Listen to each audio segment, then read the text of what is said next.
welcome to another edition of the Front Row Roundtable show presented by Ralphie's. Thank you for being here. It's Toledo's only sports talk on broadcast TV. I'm Norm Waymer. This is the one and only Steve Taylor, ESPN 106.5. The Ticket. How you doing, no? I'm doing fine. Mortgage Barney Ben, Fairway Mortgage. And if you forget it, it says it on his shirt, and it also says it right there on the screen. Branding. We call that branding. Branding. You do it well, my friend. Well, thank you. Yes, and we are selling that at the bottom of the screen. So, Yeah, I'm a little conflicted now. why? Because I don't want anybody to buy the space now because, it works so good. Because, last week between 11 and 11:30, my phone was rattling with people texting DPA, which thank you all for. And then I woke up Sunday morning, a couple more, and then a couple hits on the Facebook page this week. And I thought, well, it clearly doesn't work. That space is worthless because no one wants to buy it. But hey, don't buy it. It's working great for me. I can tell you that this station and MasterCard would appreciate it if you help sponsor the show. I'm just saying. All right, we'll get through that now. Hey, you know what? The start of football season happened. No. I'm not talking about the game in Canton. I'm talking about Hard Knocks. Because the season doesn't start Until Hard Knocks. Until Hard Knocks, yes. Because how much of the game did you watch in Canton? They played in Canton, didn't they? I don't even know when they played it. It just so happens it was really nice and cool out that night, and I was on the back deck, and there was nothing else on. So I actually watched a decent amount because I wanted to see the interviews with the Hall of Fame guys. And then I watched a holding penalty, 74 false starts, 2 more holding penalties, some illegal procedures, and a lot of quarterbacks holding the ball and getting mugged. That's kind of what I saw. Yeah, And then I saw a former first-string quarterback who's now a back or third-string who wasn't even supposed to play, but the other guy gets hurt, had to go out there and try and throw the ball to fourth-string. he went back out. I'm saying went back out, but trying to throw the ball to like the four-stringers and watched how the guys you don't do reps with worked out and thought. Who was?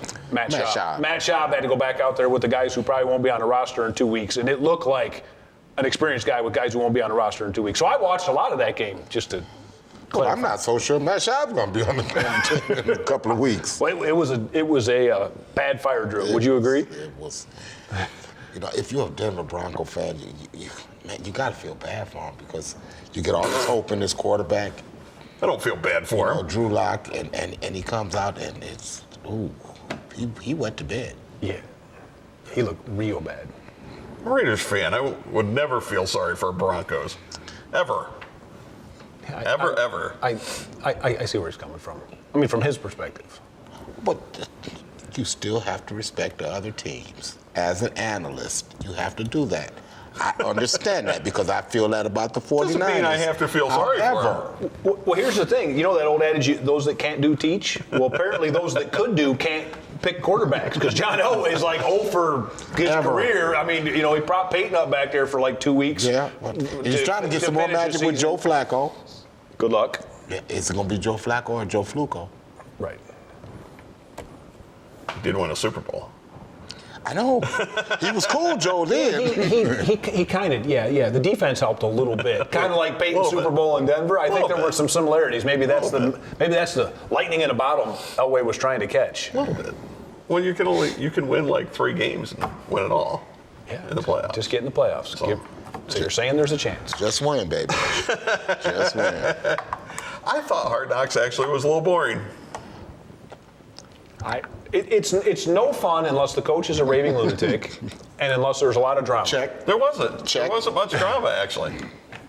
The only slight drama was Antonio Brown, who you guys have been making fun of for 15 minutes before the cameras started. Well, right. I mean, 15 minutes? I've been doing it for 2.5 days. But how do you freeze your feet to the point where you get frostbite and it's not like his car crashed after a blizzard coming back from Denver and he had to walk uphill both directions through the snow. He chose to go to this chamber and then, you're an elite athlete. They can't figure out the timing? Help me here. Say it out loud. Oh, yeah, you did say that. Say it out loud. I went to this place where it was minus something and stayed there, and I decided on my own how long I should stay there and didn't consult the experts. Tell everybody that story. If you say it out loud, you can talk yourself out of doing a lot of dumb things. So, in this case, let me get into this chamber on minus 200 degree cold weather with no shoes on. Oh, subconscious would tell you, not a good idea. And then you get frostbite and might miss NFL games. There it is. Yes. Say it out loud. Say it out loud. Maybe. So you're saying Jerry Jones should be saying to himself, right, I'm about to sign Dak Prescott to max quarterback money. Well, he might need to start saying that because He should? at some point he's going to have to pay him. I'm telling you, Dink and Dunk is going to get about $30 million. And that's going to kill your cap. Thanks. I appreciate that. Yeah, yes. I'm going to sit here and pout in the corner now. Dink and dunk. Dink and Dak. Dink and Dak. Dink and Dak. Well, that's what he does. He dinks and he dacks. Wow.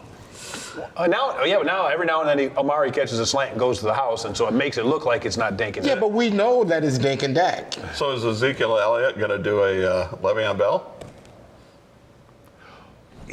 I would have said yes, except the Le'Veon Bell experiment worked out where he's down about 20 mil for not playing last year because he didn't end up with a better contract and is never getting the money back he lost from last year. Do you think that would happen to Zeke? Maybe.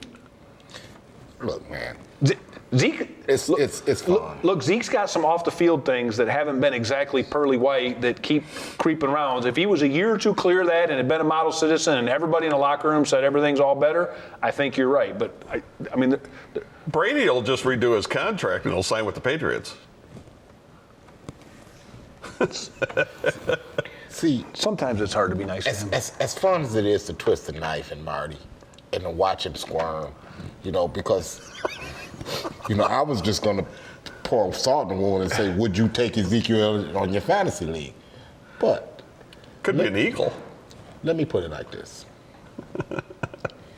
Reality is, they're not far apart in what they're talking. The Cowboys are offering Le'Veon Bell type money. Elliott says, I need Todd Gurley type money, which is Gurley's making over $14 million, and Bell is making just over $13 million.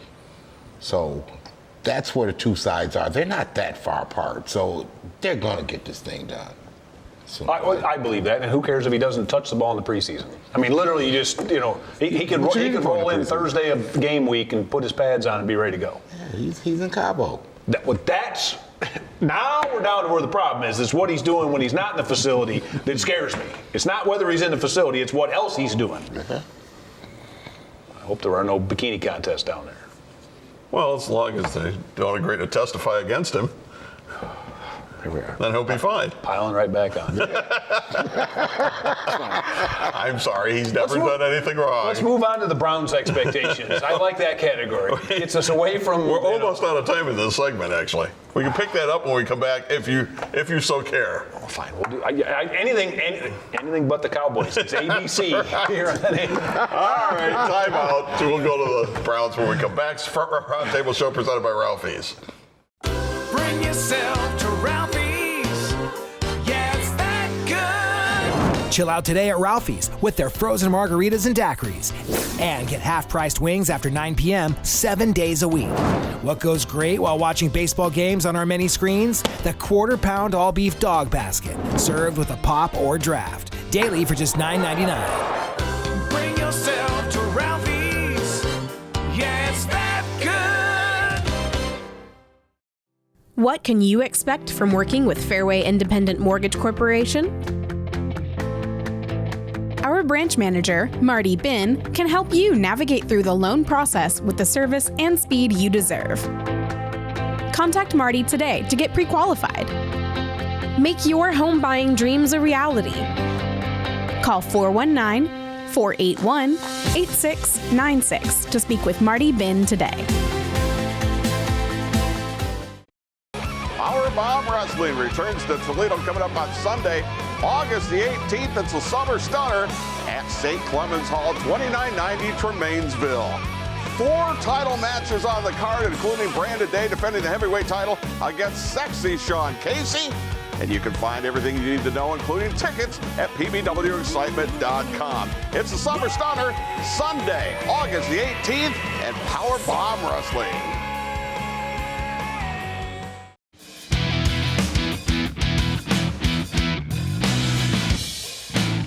All right, right, back we are for our Roundtable show presented by Ralphie's. And don't forget, anytime after 9 o'clock, half-price appetizers at your area Ralphie's. And that includes 10-count wings. Dine-in only. I don't know if you want wings at like 1:30 in the morning or something like that. When's a bad time to eat wings? Is there a bad time to eat wings? Maybe right before you go to sleep. No, that's a perfect time to eat wings. You get the fire wings. Well, that's a bad idea. Well, say that that's out what loud. I'm saying. Say that out loud. Makes sense. I'm going to eat fire wings right before I try to go to sleep. Right. There it is. All right, we promised the Browns. My question is, have the expectations gotten so high, there's no way they can reach them? Before you answer, I'm going to say this out loud, and then please leave my phone alone. What if the Browns don't make the playoffs? I mean, what will after all these expectations? What if 7-9 ends up being this year? What would the average Browns fan be doing in December? Because I've been asking myself that for a week. It scares me. I live with a lot of these people. I live in the area with a lot of these people. I'm scared of what they'll turn into. Well, 7-9 is about what they would take that. You asked them 2 years ago. If you asked them 2 years ago, Well, 2 years ago, they if you would say said- they would take 7-9. Yes, but now. The thing that scares me That's about not the expectation now. the thing that scares me about Cleveland, It's playoffs or bust now. I think that Pittsburgh's reign of terror is over in that division. I think Cleveland will win that division. But what makes me hesitant is all of the lip service that is going on there. Everybody's got a microphone now, and there's so many storylines going into this team from different directions, from Freddie Kitchens to Baker Mayfield, shotgun and beers. First-year head coach who's never been a head coach, and I mean, there's just a lot going on here. So you saying they're going to win? I don't know. I think the There's too Ravens. much I think the talent on that Ravens have a team. little something to say yet, and I don't think Pittsburgh's. Have you seen that quarterback? I have, and they won despite that last year. Yep, despite that. And now they made Greg Roman the coordinator who's changing the offense again. And then you have a first-year head coach in Cincinnati. I didn't mention Cincinnati. I'm just talking about the division. So those are four You winnable mentioned games Cincinnati. right Somebody's there. got to be last in the division. Okay, even if they split with Pittsburgh, they're looking at 5-1 in the division, and if you win a few games outside of Cleveland, is that defense once They they are get a not lead. going to go 5-1 in the division. That is not going to happen. We're going to set up some parlays after this show. Oh my goodness! We're I'm going going to get have this fun. going. Yes. Okay. You remember? You remember the same look you gave me when I sat in this seat, and I said before the NBA, I said Kawhi Leonard. I said he's going to end up with the Clippers, and you looked at me funny then. Remember that? I did. You remember that? It's a different sport. It's not the one. And it doesn't involve Cleveland. Well, it doesn't involve winning and losing games. It was a human being's decision. So you had a better insight into his psyche. Baker Mayfield's psyche can be all you want. He can't psyche himself to 12-4. Well, here's a Baker Mayfield question. How well do you think he's going to handle success? He's handled success his whole career. Why wouldn't he stop? This dude is Without primed the for police that. getting involved? That's not true. Oh man, this dude is okay. Has he done anything really? Okay, so now I'm on the other side. Has he done anything really that bad other than just being a I'm kid? just asking the and question. having a good time. Because I keep trying to figure out. I really like the beer thing. So he's having a good time. He wasn't hammered. He Right. wasn't throwing him off the ledge. Man, I'm down with He, look, he wasn't in the parking lot streaking naked through the quad. I mean, if Ohioans are mad because he did the flag thing, you should have stopped him from getting in the end zone. Period. End of story. I mean, Baker Mayfield can rip the ball. All he's done is won a Heisman Trophy, and he's parlayed that into a number one pick in the draft. And then he took a team that ain't won a game to win it. What they win? 7 games last year? 7, 8, and 1. I like this kid, and he has the tools to be able, the weapons to attack offenses. He's going to attack the ball down the field. Now he's got Odell Beckham with Jarvis Landry and that tight But end. Steve, That team's going to be Steve. good. you know something's going to go wrong. All right? I'm not even saying. Let's forget. It could be an injury. I thought your question was about the expectations. All I was asking when we started this was, what if they don't make the playoffs? What will that look like? And you said they'll be happy, and I think No, I said 2 years ago they would have been happy. So let me ask the question again. Right now, if at the end of the year the Browns are 7-9 and miss the playoff, what's that going to look like to Browns fans that we know? We might have to put out fires in downtown Cleveland. I'm saying. You think with the coach that they have that coach can win a division title? I don't see why they can't. I don't see how we know. I think that's just a great unknown. Because it's going to be, he's operating in the same offense. I mean, you can say what you want about him. What he did is he brought in a very experienced defensive coordinator that was a former head coach, and he said, run the defense. I'm not even worried about that. And he's dealing with the offense. I think they're going to be fine. The Browns are going to be fine. The Browns are going to win at least 10 games. I hope you're all rolling the DVRs right now. Roll it. I'm telling you, roll it. Take a picture to send a fax. I'm telling you. The Browns. You don't have to worry. My phone's going off right least. now with people telling me how smart you are. Trust me, I know what's happening. Man, that Steve Taylor, that guy's a genius. We'll see. I'm not going to go 5-1 in the division. I would take that every day of the week, twice on Sunday. There you go. They can go 5-1 in that division. Well, they can. They could go 16-0 too, but I don't think that's going to happen. The Here's the Browns. other thing, they're not sneaking up on anybody now. No, and they're not. all this talking is going to get some people's attention, extra attention. That defense, man. Defense travels. Marty, defense travels. You know that. Defense travels. And God help you if they get a lead. I mean, that guy, man. Well, they were saying Myles Garrett, they basically had to sit him over in a corner because he's just destroying their ability to run plays. I'm telling you, man, that dude in particular. And then you bring in Olivier Vernon. Yeah, man, they've upgraded their talent. Cleveland's not going to suck. But they don't have that last place schedule this year either. All I'm saying is, I'm just saying. What if something crazy happens and 7-9 happen? I'm just asking you what that will look like because it scares not me. going to be a good look. It scares me to death at this point. But this team is too talented to go 7-9. They will not go 7-9. I'm telling you, write it down. Right, because that's never happened to the Cowboys, right? Too talented to go 7-9. Please, why? I thought we did that last segment. We moved on. Hey, don't be a Marty. Let's follow the schedule. We have an itinerary. I would say that their coach has a lot to prove. Maybe 9-7 or 10-6, lose a first-round playoff game. Well, 10-6 will win that division. 10-6 is going to win the division. Right. They'll go at least 10-6. But I'm not sure anybody's going to finish. And that would be that should be right about where. That's right where you should be happy. Right? If you're a Browns fan, you should be very happy with it. Make the playoffs. The P word. Right. Make the playoffs. I got that. All I was saying earlier is what if? They're too talented. You just know something's going to happen. You just hope something is going to happen. No, Tell you, Browns I'm not even a fans, hater. I feel bad for Browns fans. I mean, they're very Browns loyal. fans, I don't understand what they've done all these years. I'm going to steal a phrase from Aaron Rodgers. Browns fans, relax. RELAX. Relax. You got a talented team. Hey, Steve, say you come home tonight, your wife hits you in the head with a frying pan. Next night you come home, your wife hits you in the frying pan. Next night she hits you in the head with a frying pan. What do you think she's going to do the next night? Well, that's going to be good because I don't have a wife to go home with a frying pan. But I get your You know what I'm sentiment. saying? I get your sentiment. You've seen this movie before. I hope it doesn't happen because I have people that I think emotionally couldn't handle it this year. 10-6 Browns fans, 10-6 at least. All right, let's take a timeout. We'll come back. We'll get some baseball in here when we come back. It's Front Row Roundtable Show presented by Ralphie's. Bring yourself to Ralphie's. Yeah, it's that good. Chill out today at Ralphie's with their frozen margaritas and daiquiris. And get half-priced wings after 9 p.m. 7 days a week. What goes great while watching baseball games on our many screens? The quarter-pound all-beef dog basket, served with a pop or draft. Daily for just $9.99. Bring yourself to Ralphie's. Yeah, it's that good. What can you expect from working with Fairway Independent Mortgage Corporation?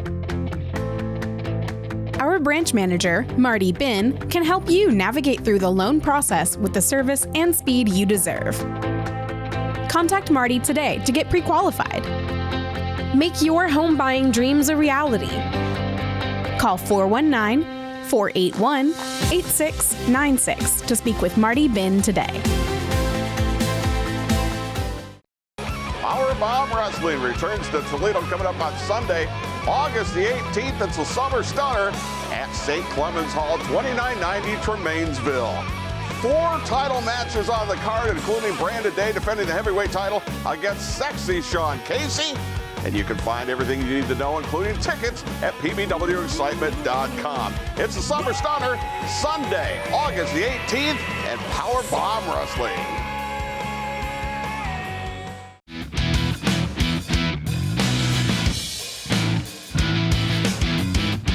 Welcome back for our Roundtable show presented by Ralphie's. I'm Norm Weimer. This is Steve Taylor. This is Marty Bin. All right. Baseball is on track to hit 1,000 more homers than they did last year. Obliterate. Right. But the balls aren't juiced. 1,000 more. And it was a big year for homers last year. But the balls aren't juiced. I just want to be clear on the claim. I think we can all say.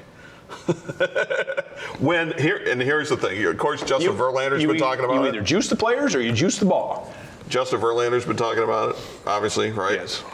Pedro Martinez, who is a frickin' savant when it comes to pitching. I mean, if you ever catch him on MLB Network, it's ridiculous the insight he has into pitching.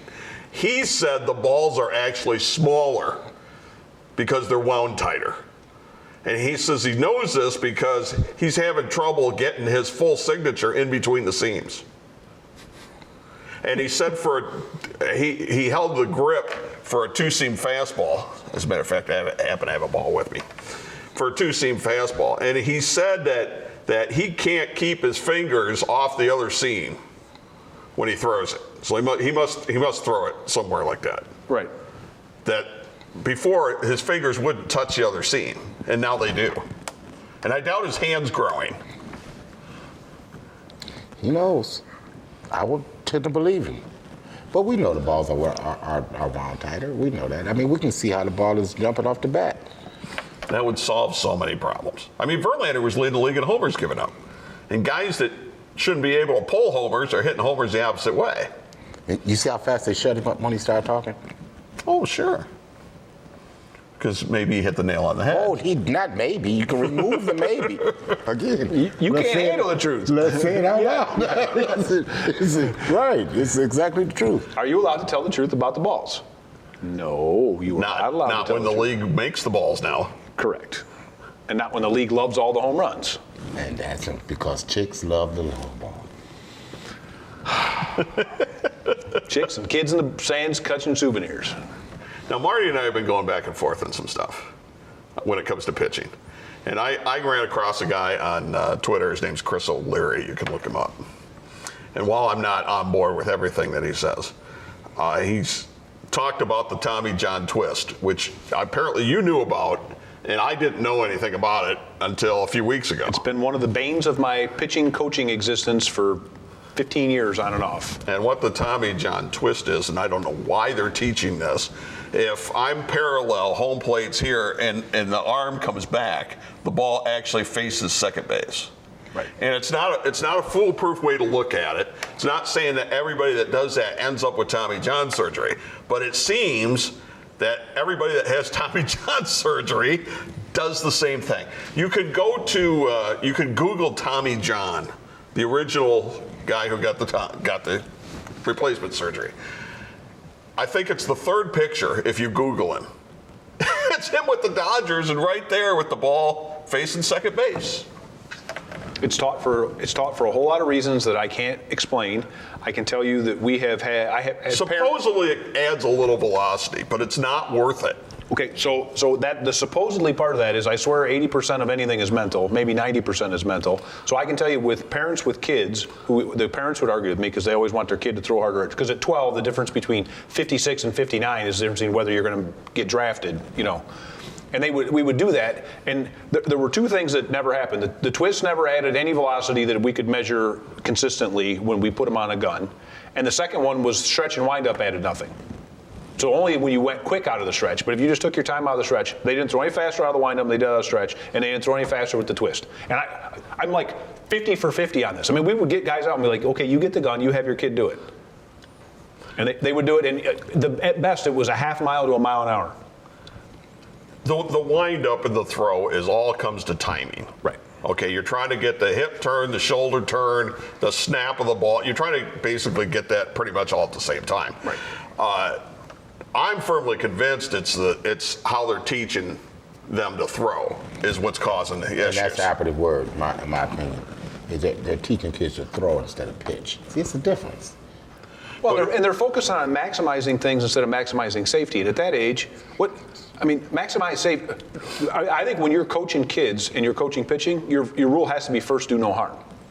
Right? Get them a good arm slot, get them broke down, get their legs where they need to be, get them on pace where they can throw things safe, and then let's talk about how to tweak things from there. But a lot of kids have crummy bases and then they do the twist on top of it, because I've seen 2 or 3 dozen Tommy John surgeries in 13 and 14-year-olds. You can do this yourself. Okay, this is what Chris O'Leary pointed out, which I think he's dead on right about.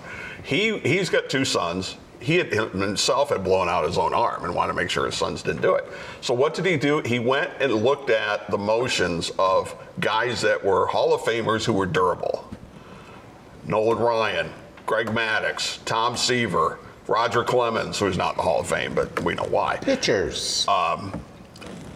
Justin Verlander. But guys who can throw the living heck out of it, too. There's some guys on there who can throw the heck out of it. And Justin Verlander, he found out that when the front heel hits, they're all in the same position. Correct. And how they get there is irrelevant. They're all in the same spot when they get there. The arm is here, the ball's facing toward third base, not toward second, toward first, or third. If you're lefty, it's first base. But the elbow is below the shoulder. You're still parallel to the plate. You haven't started the hip turn yet. Because that's when you begin to start your hip turn, is when your arm goes. So if you can look this up yourself. And now I've gone bonkers looking at all kinds of pictures and trying to figure out where they're at when the front heel hits. If you look at Casey Mize, I don't want to give you any more worries, Tiger fans, but if you look at Casey Mize, he's got kind of a weird holding the ball back like this, where the arm's even, and his elbow is actually above his shoulder, which tends to pinch anything in the shoulder. All right, and he's already had shoulder problems this year. And it's not foolproof. It's not to say that everybody that does it is going to get hurt, but it seems to me that the guys that are getting hurt have screwed up motions. Yeah, that's interesting analysis there. Well, some of it's engineering. Your body's built to do certain things, and it's not really built to do other things. And the guys that figure that out and the people that help them, their body will do more. But a guy like Greg Maddux, who pitched, he could paint and put that ball wherever he wanted to, and that is the operative of pitching, not throwing. These kids are throwing, and a lot of times they're throwing their arms out, man, in short amounts of time. But you don't get a shot anymore unless you can throw that guy. Yeah, that's true. Pitchers don't get to play anymore. Watch Verlander and watch. They look the same every time they throw it, too. There's no across the body and none of that stuff. Okay. We have to go. Steve, thank you. Marty, thank you. Powerbound Wrestling coming your way at 2 a.m. You can't catch it, DVR it. Join our YouTube channel, and you'll get all this stuff. We'll see you next time right here from a Roundtable show presented by Ralphie's.